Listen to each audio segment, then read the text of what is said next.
Nous en venons aux porte-parole des groupes et la parole est à monsieur Yves Médinger pour Les Républicains.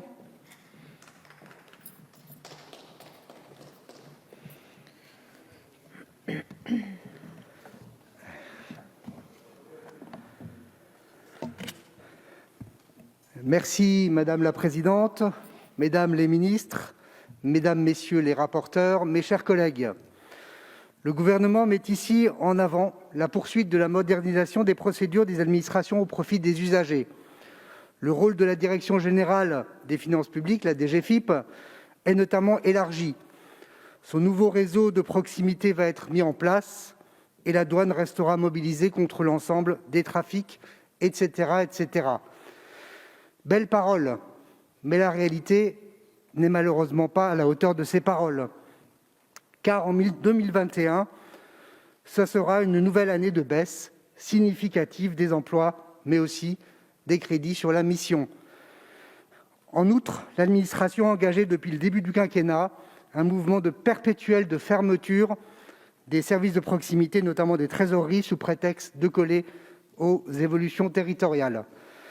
D'un côté, le gouvernement cherche à déployer les contacts physiques sur le territoire, mais de l'autre, les moyens humains ne suivent pas et les trésoreries disparaissent au fur et à mesure. Belle contradiction.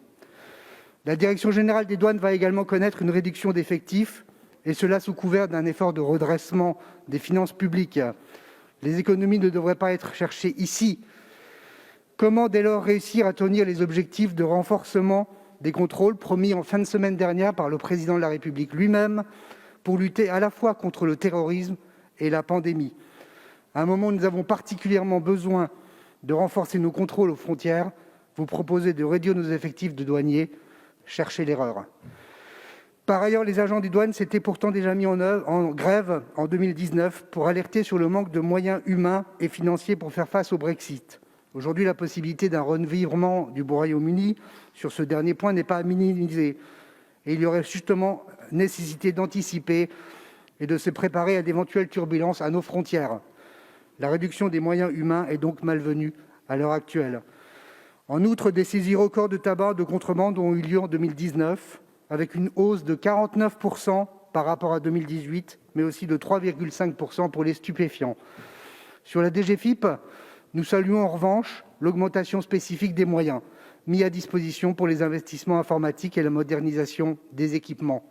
Néanmoins, la baisse constante de son budget global depuis plusieurs années va finir par empêcher d'assurer le moindre service de proximité, malgré les grandes annonces, et la fin progressive des trésoreries en est le témoin. Le groupe LR ne s'oppose aucunement à une réduction du nombre de fonctionnaires quand elle est justifiée. Nous considérons même qu'il y a beaucoup à faire en la matière, mais cette réduction ne peut pas et ne doit pas se faire à l'aveugle. Il y a lieu, pour améliorer les services à la population, à augmenter les effectifs, je pense notamment à la santé et à la sécurité.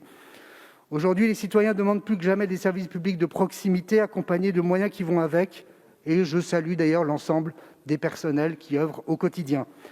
Emmanuel Macron avait semblé vouloir tenir compte de ces revendications et avait pris des engagements dans le cadre du grand débat national. Pourtant, le chemin est tout autre. Enfin, nous regrettons également la forte baisse de 8% des crédits alloués à l'action fiscalité douanière, énergétique et environnementale. Nous espérons que cela ne va pas entraîner de relâchement dans le contrôle et le recouvrement de blocs de fiscalité. Pour conclure, cette mission n'est pas à la hauteur de la situation et des enjeux.